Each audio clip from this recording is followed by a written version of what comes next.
Ito, ngayon ay naglalakad tayo sa isang malaking parking lot dito sa malapit sa Sydney at kasama ko ang aking brother-in-law na nakikita niyo sa harap, naglalakad kasama si Mrs. at kasama ang aking pinsan. Malaki tong parking lot na nakuha namin kasi kami ay sasakay ng tren papunta sa Sydney. Pero siyempre bago tayo pumunta ng main city, kailangan bumili ng tubig, maiinom natin para sa paglalakbay. Tinawag na ni Kuya si Mrs. Elaine, bibili raw kami ng tubig.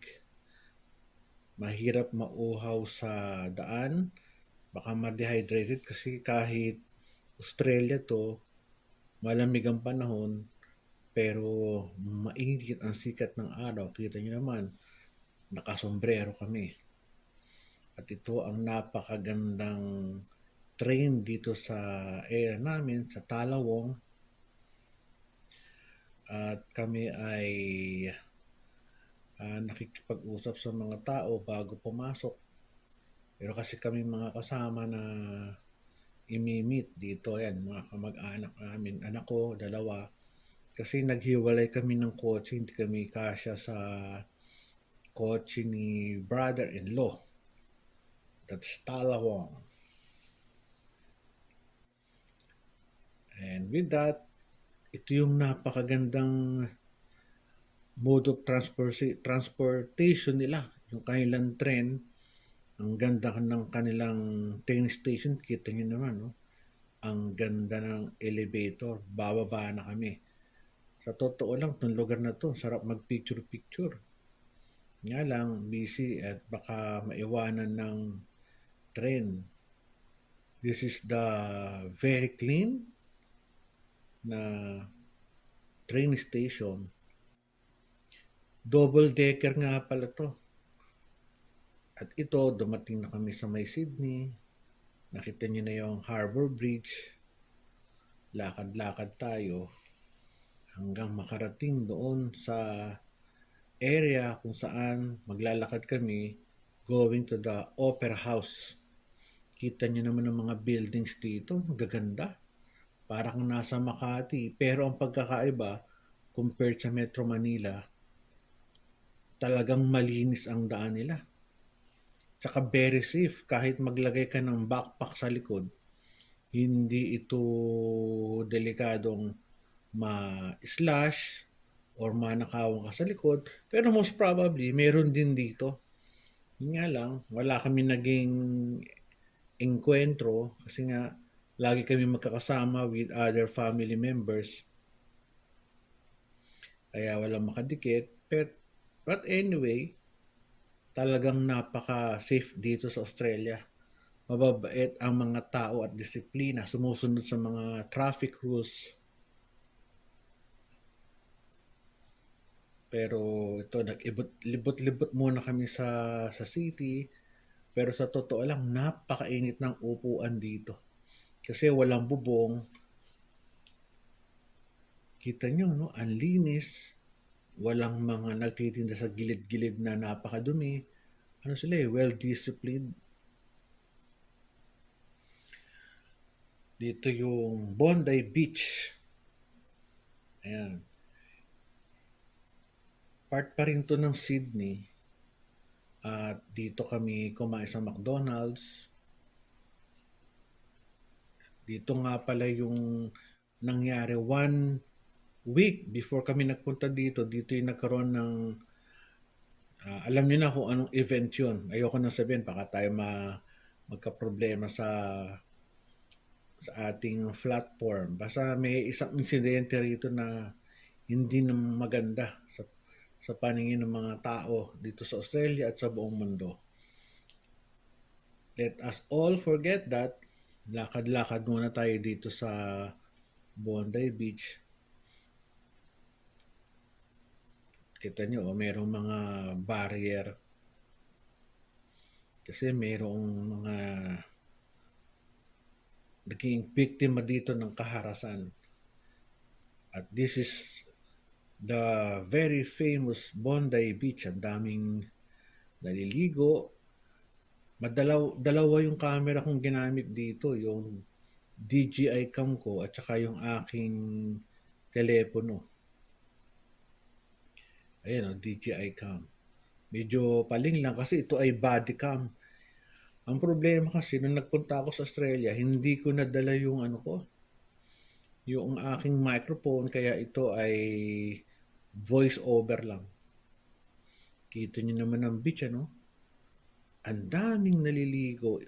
Considering na city to, ang maganda dito, yung tubig nila malinis. Ang beach nila malaki.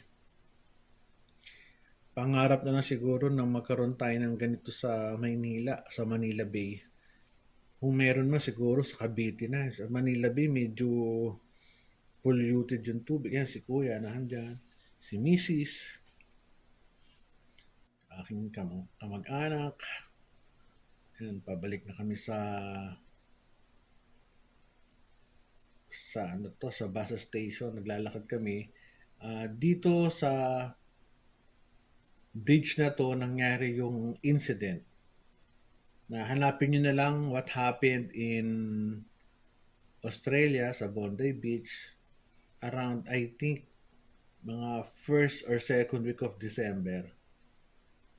Ano, Bondi Park. Kinuha ko pa ng picture yan.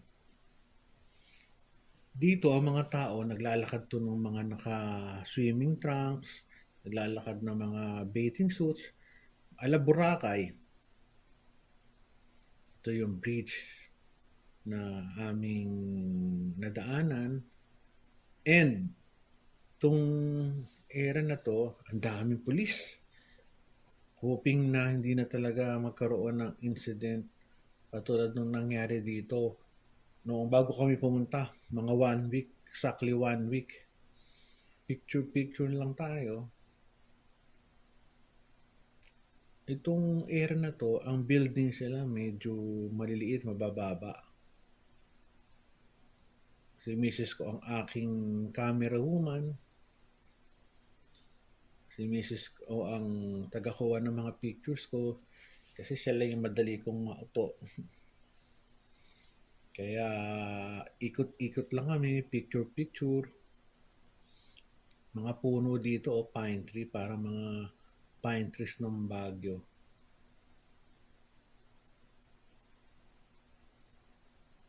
Ito, sabi nga noong mayroong mga ano dito may mga sulat sa bridge. Ang sabi sa amin, respect this area dahil nga sa may nangyari dito, may mga bulaklak, may nagpipicture sa mga tao, mga turista, mga Pinoy na andito rin. Totoo lang kasi ang daming Pilipino sa Australia, especially sa bandang Sydney. Ang ulap nila dito parang Pilipinas, maliwanag, hindi gloomy. Kaya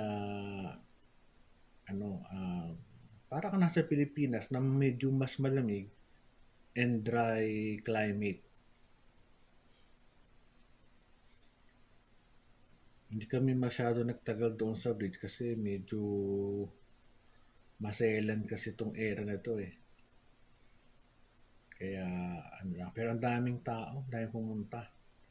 Fresh pa kasi sa kanila yung malagim na insidente na nangyari sa kanilang kababayan. Mainit dito kaya kailangan kung ikaw ay ayaw mangitim, kailangan naka-sunblock ka talaga dito. Meron kang jacket. Yun nga lang, mainit at saka hindi bagay na nasa beach ka, naka-jacket ka. Di ba? Hindi magandang tingnan.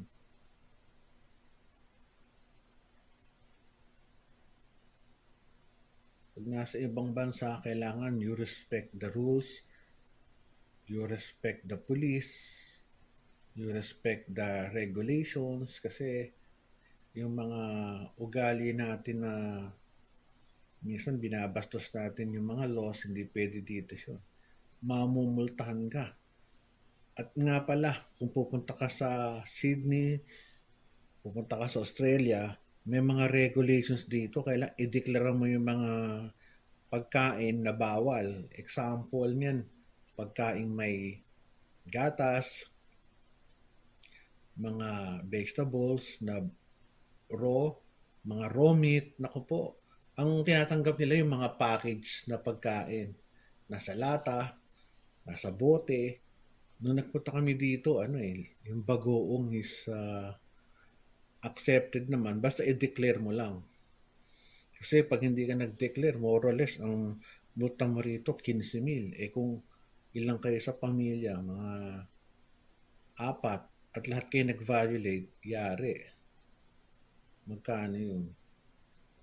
60